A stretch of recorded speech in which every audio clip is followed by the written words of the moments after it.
باہر کون سا تم میرے ساتھ ہوتی ہو؟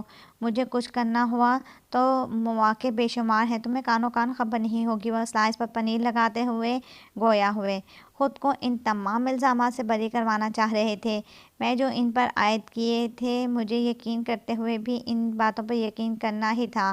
اگر وہ جو میرے لڑنے اور طعنے دینے کے جواب میں ڈھٹائی سے کہتے کہ ہاں میں اس سے محبت کرتا ہوں، کر لو جو تمہیں کرنا ہے، تو میں ان کا کیا بگاڑ لیتی؟ یہاں تو پھر بھی غنیمت ہے کہ وہ اس بات سے انکاری ہیں۔